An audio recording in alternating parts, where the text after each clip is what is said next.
Om Swastiastu, perkenalkan, nama saya Putu Paramita Primadevi Pramana, NIM 19026111063.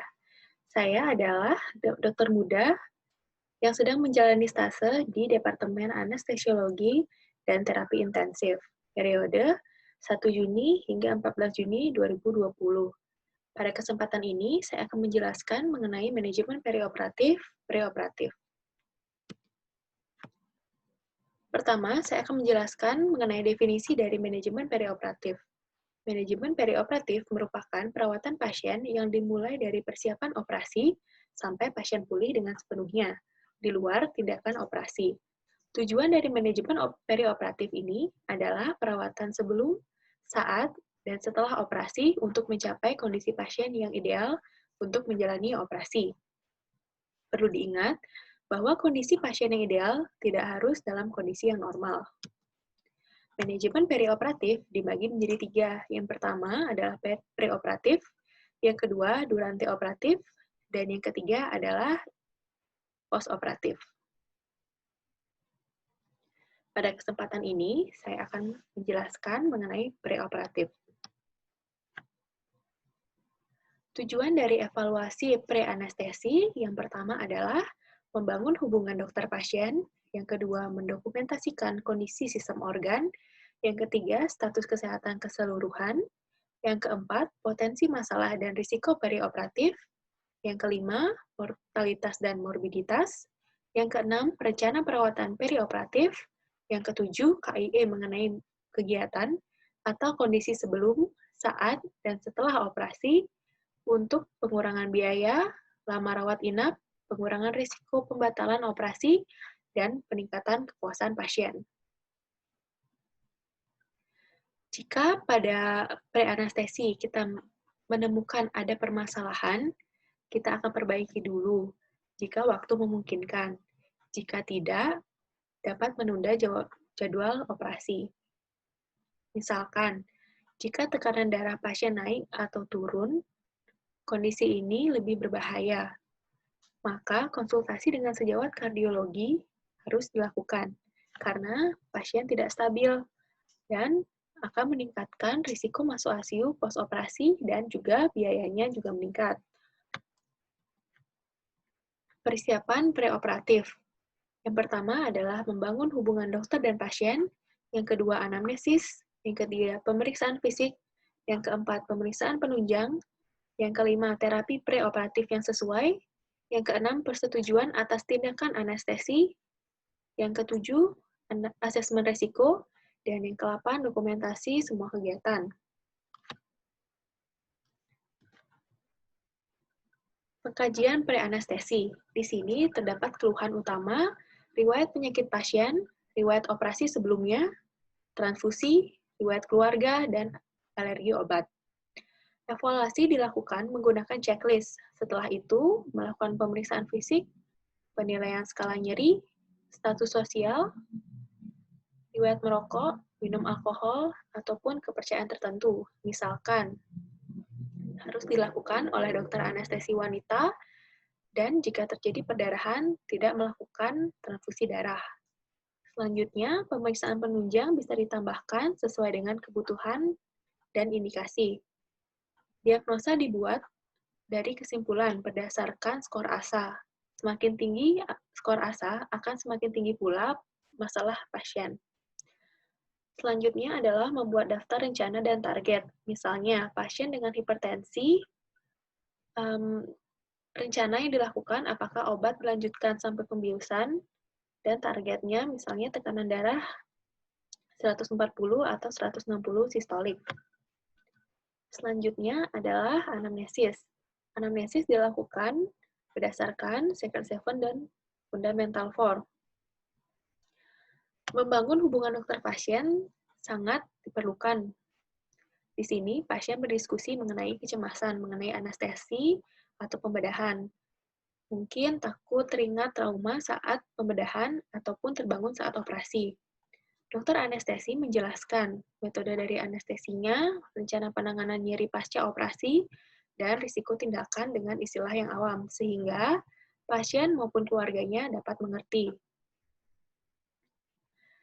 Yang selanjutnya, setelah membangun hubungan dokter-pasien, dilakukan anamnesis dengan riwayat penyakit sekarang atau penyakit lainnya dengan Secret Seven dan Fundamental Four, yaitu yang pertama adalah lokasi, yang kedua onset atau awitan, dan kronologisnya bagaimana, kuantitas keluhan, kualitas keluhan, faktor yang memperberat keluhan, faktor yang memperingan keluhan, dan menganalisis sistem yang menyertai keluhan utama tersebut.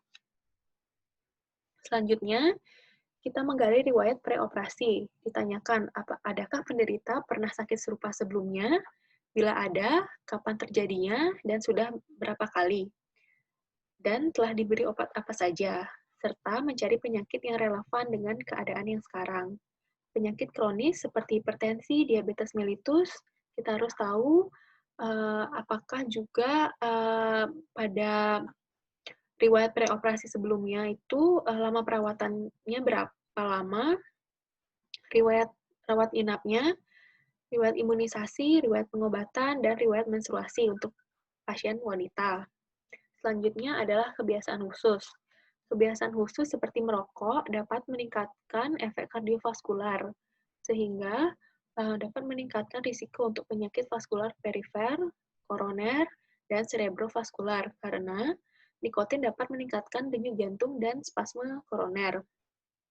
Selanjutnya, selain dari efek kardiovaskular, juga ada efek respirasi, di mana dapat menjerumus pada penyakit karsinoma paru, PPOK, gangguan mukusilier atau dahak kental, dan hiperaktif airway.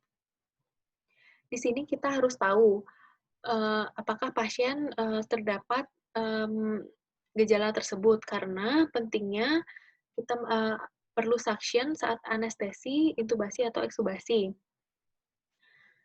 Penting untuk stop merokok sebelum operasi, karena merokok dapat membuat produksi sputumnya bertambah. Jika 12 jam sebelum operasi berhenti merokok dapat mengurangi karboksi hemoglobin, dan jika 2 hari mengurangi efek nikotin di kardiovaskular dan memperbaiki fungsi silier. Jika 2 minggu sebelum operasi dapat mengurangi volume sputum. Dan 2 bulan adalah waktu yang sangat ideal untuk mengurangi risiko bronkospasme dan sekresi bronkial. Selain merokok, konsumsi alkohol juga ditanyakan. Pada intoksikasi akut, dapat meningkatkan efek obat sedatif, opioid, dan anestesi, sehingga efek anestesi akan memanjang, sehingga diperlukan pengurangan dosis obat. Pada alkoholik kronik, dapat terjadi kardiomiopati, pankreatitis, sirosis hati, dan gastritis. Pada pengguna alkohol, kebutuhan obat bius akan meningkat, namun akan membuat pasien susah dibangunkan jika kita meningkatkan dosis terlalu tinggi, sehingga harus mengatur berapa dosis yang cukup. Selanjutnya adalah ketergantungan obat, seperti marijuana, kokain, ataupun heroin, yang akan dapat berpengaruh pada penanganan withdrawal syndrome-nya. Selanjutnya adalah riwayat pengobatan. Perlu ditanyakan juga riwayat alergi dan intoleransi. Tanyakan alergen, reaksi tubuh saat terjadi alerginya bagaimana. Apakah terjadi gatal-gatal, kemerahan, mata bengkak, bibir bengkak, ataupun kesulitan nafas, sehingga dapat terjadi shock, dan juga pengobatan yang diperoleh saat alergi biasanya bagaimana. Interaksi obat dengan obat anestesi, misalnya opioid dengan antikolinergik, akan menurunkan motilitas gastrointestinal sehingga meningkatkan absorpsi obat yang diberikan per oral. Obat trisiklik antidepresan akan menghambat reuptake norepinefrin, serotonin, dopamin di celah sinap. Bila diberikan dengan opioid, terutama meperidin, akan meningkatkan analgesia dan risiko depresi nafas. Kadang juga pasien sering lupa alergi apa. Jika saat operasi diberikan obat tersebut, gejala alergi akan muncul saat operasi, sehingga sangat diperlukan untuk menanyakan bagaimana dari alergi pasien. Riwayat anestesi, pembedahan, kehamilan, persalinan, harus ditanyakan pada pasien perempuan untuk kehamilan bersalinan. Ya, hal ini bertujuan untuk mengetahui riwayat atau masalah anestesi sebelumnya. Komponen yang ditanyakan bisa operasi atau anestesi sebelumnya dilakukan dengan general anestesi, regional, lokal, ataupun combination. Kapan dan di mana dilakukan pembedahan tersebut, dan adakah komplikasi setelah melakukan pembedahan. Perlu ditanyakan juga riwayat kehamilan atau persalinan seperti menopause pada usia berapa, siklus terakhirnya kapan, volumenya bagaimana, siklusnya reguler atau tidak, dan perlu ditanyakan HPHT atau hari pertama hari terakhir. Riwayat persalinan sebelumnya apakah normal atau dengan seksi sesaria, dan jika dilakukan pembiusan apa yang digunakan, dan adakah riwayat abortus. Menanyakan hari pertama hari terakhir sangat penting karena beberapa obat akan berpengaruh pada kehamilan atau janin. Kita perlu tahu apakah pasien hamil atau tidak. Jika pasien hamil, apakah pada trimester 1, 2, atau 3. Karena pada trimester 1 sangat penting, yaitu terdapat organogenesis. Jadi, tidak semua obat aman untuk hamil. Selanjutnya, kita tanyakan riwayat keluarga. Mendeteksi kondisi herediter, kondisi farmakogenetik yang berkaitan dengan anestesi, seperti porfiria, hipertermia maligna, hiperkolesterolemia, abnormalitas kolinesterase, ataupun miastenia gravis. Sangat diperlukan untuk menanyakan adakah riwayat penyakit keluarga seperti asma dari ayah, ibu, ataupun saudara kandung. Karena jika keluarga ada asma, pasien bisa asma juga, walaupun pasien mengatakan dirinya tidak tahu. Selanjutnya adalah sistem organ. Review sistem organ, kita mulai dari sistem saraf pusat, respirasi, dinilai dari suara nafas dan laju nafas, kardiovaskular, dinilai dari suara tambahan dan tekanan darah, gastrointestinal, urogenital, dinilai dari produksi urin, muskuloskeletal atau pertulangan, dan sangat penting untuk mengetahui apakah pasien sebelumnya terdapat riwayat trauma atau tidak. Karena untuk menilai apakah ada kesulitan saat intubasi, seperti adanya cedera servikal. Karena jika terdapat cedera servikal, pembiusan akan berbeda dengan pasien dengan yang tidak ada cedera servikal. Dan juga pada intubasi, untuk head tilt chin lift jaw thrust-nya tidak bisa dilakukan. Untuk pasien geriatri, lebih sulit untuk melakukan spinal anestesi karena tulang belakang pada pasien geriatri celahnya sudah menyempit, jadi susah dilakukan.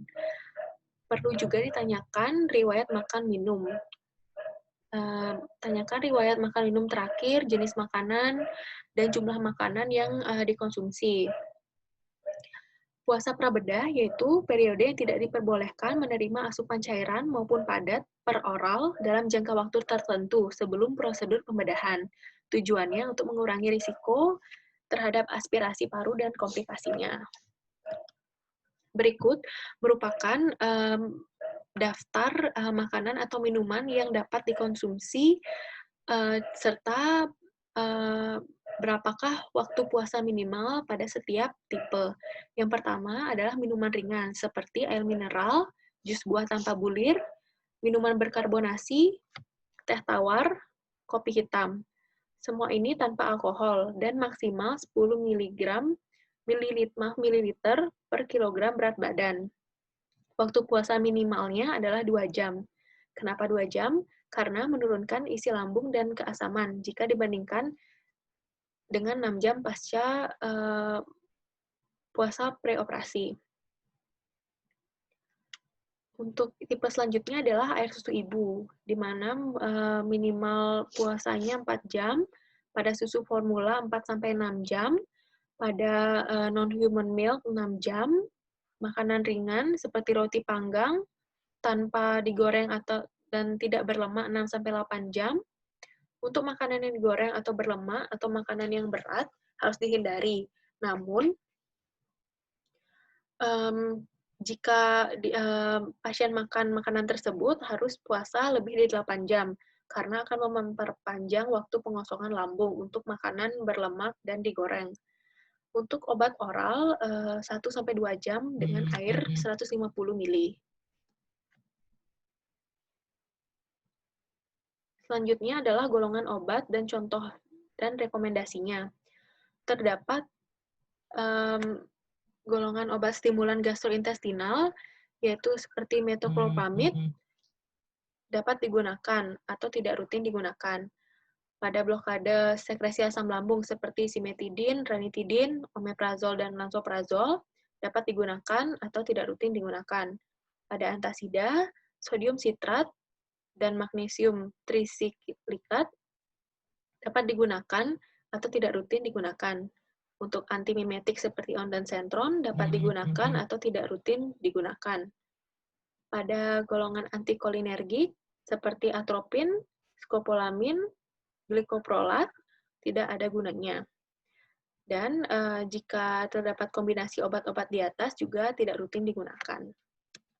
Selanjutnya saya akan menjelaskan mengenai pemeriksaan fisik. Pemeriksaan fisik ini terdiri dari 6B, yaitu brain, breathing, blood, bowel, bladder, bone, and skin. Di mana brain kita menilai kesadaran, GCS, dan refleks pupil. Pada breathing kita menilai inspeksi mulut, hidung, leher, dan frekuensi dan pola nafas. Dari blood kita menilai tekanan darah, nadi, dan suara jantung. Dari bowel kita menilai distensi, bising usus, dan ascites. Dari bladder kita menilai warna dan volume urin. Dan pada bone and skin kita menilai skor Mallampati. Pemeriksaan lainnya seperti suhu, nyeri, kriteria Lemon, sistem lain yang terpengaruh akibat penyakit atau riwayat penyakit pasien, trauma, atau kelainan kongenital. Jika pasien terdapat kelainan kongenital seperti penyakit jantung bawaan atau bibir sumbing, kita harus mencari kelainan kongenital lainnya. Begitu juga pada trauma. Selanjutnya adalah evaluasi Mallampati. Evaluasi Mallampati merupakan prediktor sulit intubasi pada pasien yang akan menjalani operasi dengan general anesthesia. Skor Mallampati menilai ukuran lidah relatif terhadap rongga mulut. Terdiri dari 4 kelas, yaitu semakin tinggi kelas, maka intubasi diprediksi akan semakin sulit juga. Pemeriksaan dilakukan dengan cara pasien harus sadar, pasien harus berdiri atau duduk, dan kepala pasien dalam posisi netral. Mata pasien dan pemeriksa sama tinggi, pasien membuka mulut selebar mungkin dengan menjulurkan lidah tanpa bersuara. Jika pasien tidak sadar, evaluasi Mallampati tidak dapat dilakukan, namun penilaian skor Lemon tetap dilakukan. Berikut merupakan contoh gambar dari evaluasi Mallampati, di mana kelas 1 yaitu yang paling kiri, palato mole, uvula, pilar anterior dan posteriornya masih terlihat. Kelas 2, terlihat palato mole dan uvulanya. Kelas 3 terlihat palato mole dan sedikit uvula, dan kelas 4 palato mole tidak terlihat. Selanjutnya adalah 332, di mana di sini pasien membuka mulut selebar mungkin, dan pemeriksa menilai jarak antara gigi dan gigi 3 jari, hyoid mental 3 jari, dan kelenjar tiroid dengan mulut 2 jari, seperti pada gambar. Selanjutnya adalah kriteria Lemon. Kriteria Lemon terdiri dari L, E, M, O, dan N, di mana L adalah look. Kita melihat pada pasien apakah ada trauma wajah, gigi seri besar, jenggot, atau kumis, dan adakah lidah yang besar. Yang E adalah evaluasi dari 332 yang saya jelaskan tadi. M adalah skor Mallampati, saya sudah jelaskan. Dan O, obstruksi. Adakah epiglotitis, peritonsillar abscess, ataupun trauma. Dan N adalah neck mobility, di mana kita memeriksa pergerakan lehernya apakah terbatas. Interpretasi dari kriteria Lemon adalah menjumlahkan dari kelima kriteria tersebut, kategori tersebut, yaitu jika nilainya lebih atau sama dengan 3, kemungkinan pasien terjadi kesulitan dalam intubasi. Selanjutnya adalah pemeriksaan penunjang. Pemeriksaan penunjang dapat dilakukan dari pemeriksaan lab, pemeriksaan fototoraks, dan EKG. Pada pemeriksaan tersebut, pada pasien dengan keadaan sehat secara anamnesis dan pemeriksaan fisik seringkali memiliki kegunaan yang minim dan membuang-buang research. Sebelum meminta penunjang, pikirkan seberapa jauh hasil pemeriksaan akan mempengaruhi keputusan dari penanganan pasien secara anestesi. Tidak ada tes yang 100% sensitif dan spesifik, sehingga harus disesuaikan dengan kondisi klinis. Masalah yang ditemukan dari anamnesis atau pemeriksaan fisik, kita evaluasi lebih lanjut dengan pemeriksaan penunjang.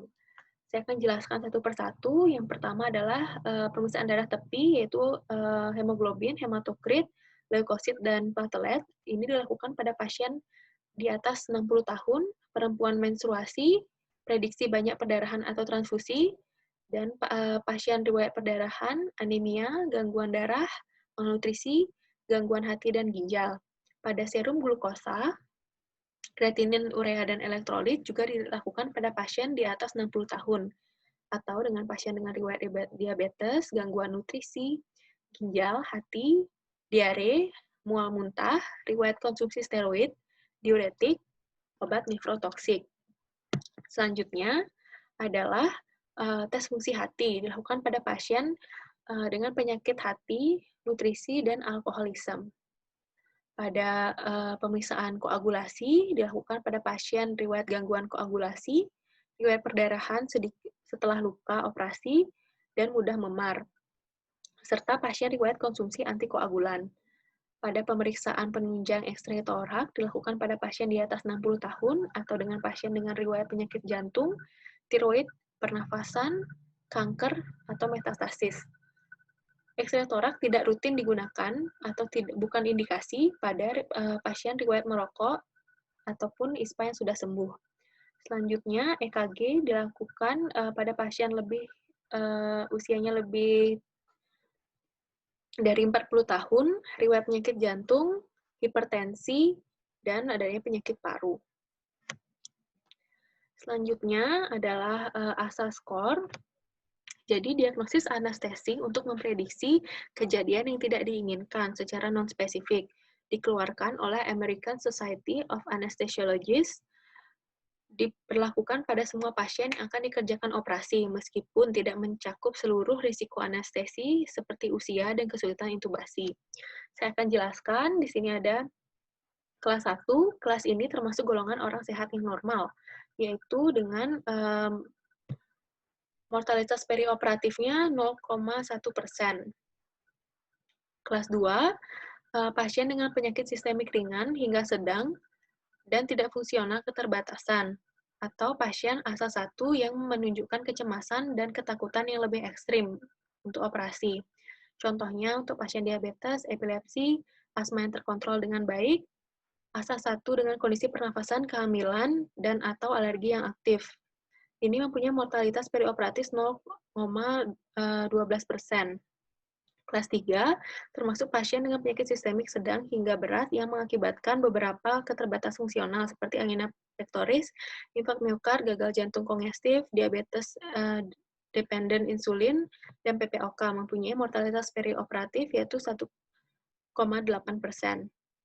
Kelas 4, kelas ini termasuk pasien dengan penyakit sistemik yang parah merupakan ancaman konstan terhadap kehidupan dan lumpuh secara fungsional. Sebagai contoh, pasien dengan angina pectoris yang tidak stabil, infark miokard, atau cerebrovaskular dalam 6 bulan terakhir, tekanan darah yang tinggi, gagal jantung kongestif berat, atau PPOK, epilepsi yang tidak terkontrol, mendapat mortalitas perioperatif 7,8%.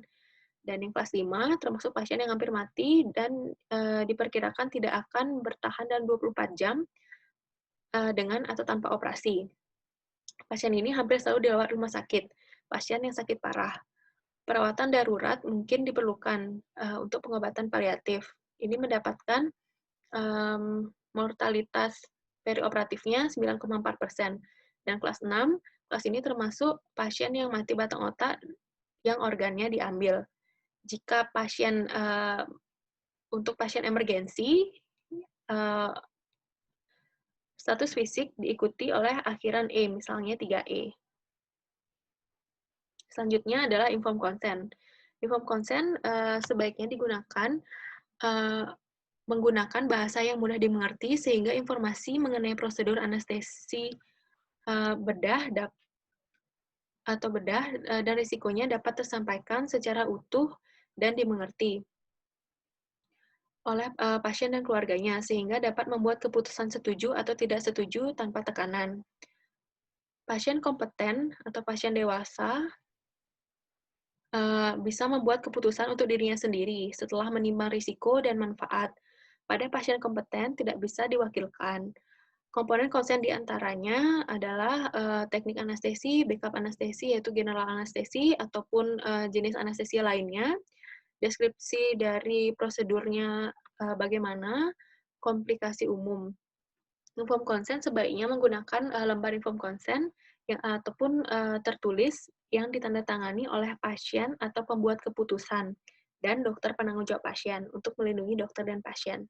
Lembar inform consent ini berisikan indikasi kenapa memilih salah satu dari atau kombinasi dari jenis anestesi. Seperti general anestesi, spinal anestesi, atau anestesi lainnya. Tujuannya untuk tidak bangun atau sakit saat operasi dilakukan. Risikonya sampai henti jantung karena semua obat anestesi menurunkan simpatis, bisa terjadi gangguan irama jantung. Prognosisnya tergantung dari skor ASA, perkiraannya biaya sesuai admin. Persiapan pasien preoperatif, yaitu yang pertama ada operasi emergensi, persiapan fisik, dan persiapan farmakologis. Persiapan fisik yaitu pemasangan nasogastric tube sebelum induksi, anestesi umum. Persiapan farmakologis yaitu bisa metoclopramid, simetidin, maupun ranitidin. Jika puasanya tidak cukup, pada pasien dipasangkan nasogastric tube dan diberikan metoclopramid dan simetidin. Selanjutnya adalah premedikasi. Jadi, premedikasi merupakan pemberian obat-obatan sebelum anestesi untuk mendapatkan kondisi yang diharapkan oleh anestesiologis untuk memfasilitasi prosedur dari anestesi.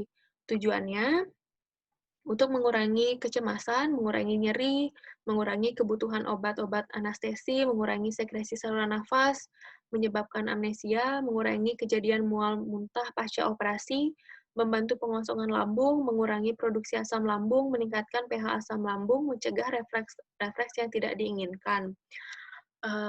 Hal itu juga untuk mengurangi hal-hal yang tidak diinginkan saat pra, intra, dan post-operasi.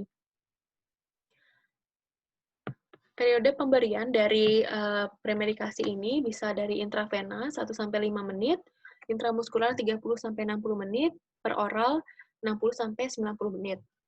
Selanjutnya, untuk obat-obat premedikasi, yang pertama benzodiazepin, yaitu contohnya diazepam, lorazepam, dan midazolam.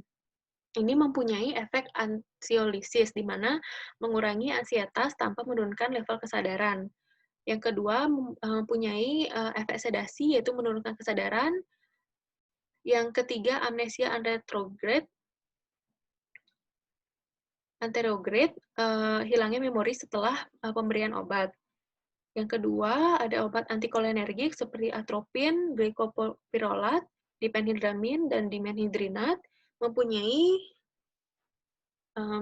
efek antisialog untuk mengurangi sekresi saliva. Sangat direkomendasikan bila intubasi memakai fiber optik atau bila menggunakan ketamin. Dan mengurangi refleks vagal. Pada pasien dengan heart rate yang rendah, yang diinduksi propofol, bisa dilakukan. Yang ketiga, yaitu antiemetik, seperti metoclopramid dan ondansetron, diindikasikan pada pasien dengan skor risiko PONV yang tinggi. Misalnya pada wanita yang tidak merokok dengan penggunaan opioid pasca operasi. Yang keempat adalah profilaksis aspirasi, yaitu contohnya metoclopramid dan natrium sitrat.